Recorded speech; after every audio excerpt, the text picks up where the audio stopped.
North Asia remains on edge with no sign of an end to the tension after the attacks by the North just over a week ago.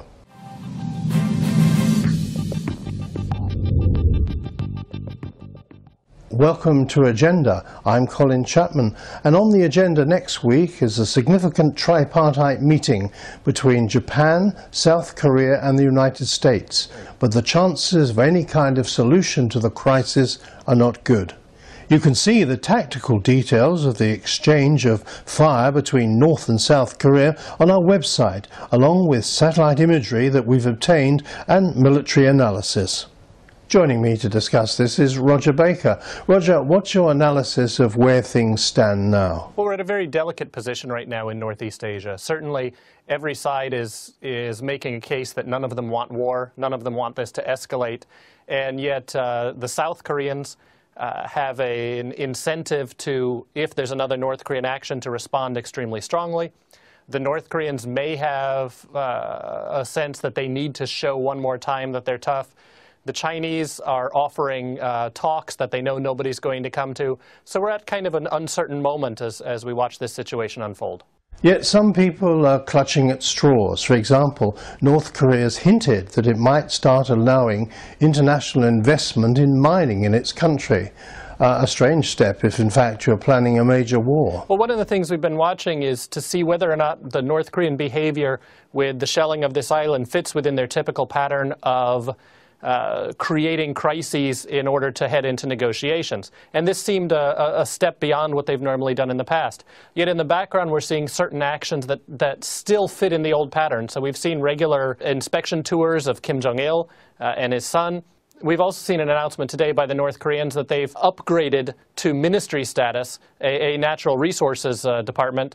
And that's suggesting that they're going ahead with earlier plans to expand foreign investment in mining and try to draw in other individuals. And if you're about to head into a war, that's probably not something you would be doing. The key to all this is, of course, China. But as you've said yourself on Stratfor, North Korea is a liability that China simply can't abandon. Certainly when you look at China's relations with North Korea, it's been a bit contentious. The Chinese sometimes appear not to be able to control the North Koreans, or they get drawn into situations of tension with their other neighbors or with the United States over North Korea. At the same time, the Chinese are able to manipulate that.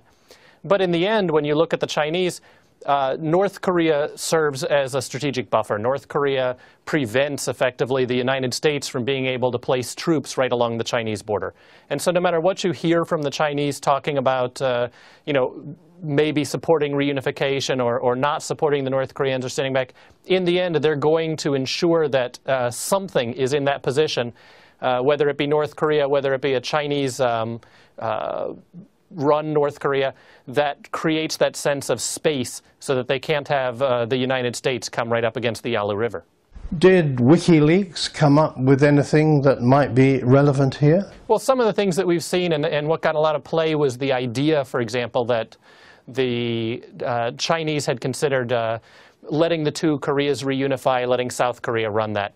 It's kind of a misrepresentation of the Chinese position. Certainly at times Chinese scholars or Chinese officials will say things like that, and they say that to appease the South Koreans. They say that to let the United States think that they're not offensive or they're not out trying to be dominant in the region.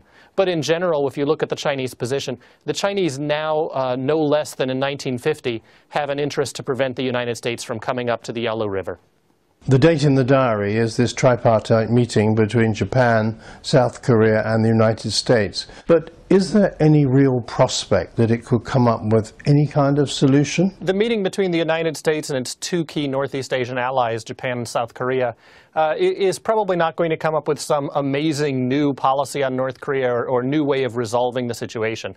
However, the United States really feels that it does need to demonstrate first and foremost its strong commitment to these allies, solidify that military commitment as well as the political commitment, and only then, after talking with the three of them, will the U.S. even begin to consider how it might go back into negotiations with North Korea and maybe allow China to facilitate those. So right now, this is about the U.S. showing to its allies and showing to the region that the United States does give a strong defense commitment to countries that it works with.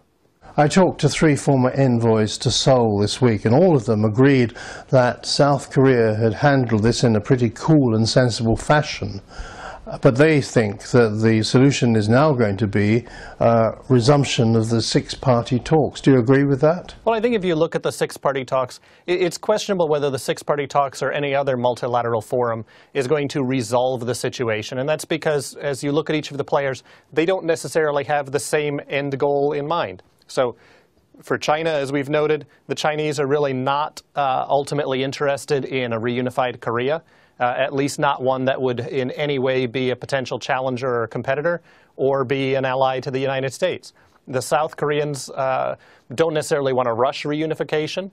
The United States is not looking to get involved in either a conflict in the region or to abandon its position in the region. The Japanese are always cautious about the idea of a unified Korea as being really something that could challenge Japanese interests in the region. The Russians haven't decided whether or not they're getting back involved.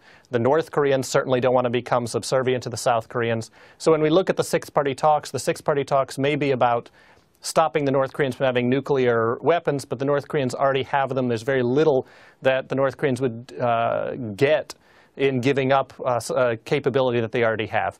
So I think if you look at the 6-party talks in particular, the Chinese use the talks as a way to manage the situation, but not as a way to resolve the situation. They use it to keep the other players in check. They use it to gain leverage over some of the other players. But in the end, I don't think we have anybody who's actually expecting these talks, these negotiations, to resolve either the North Korean nuclear issue or the broader picture, which is the division of the Korean Peninsula.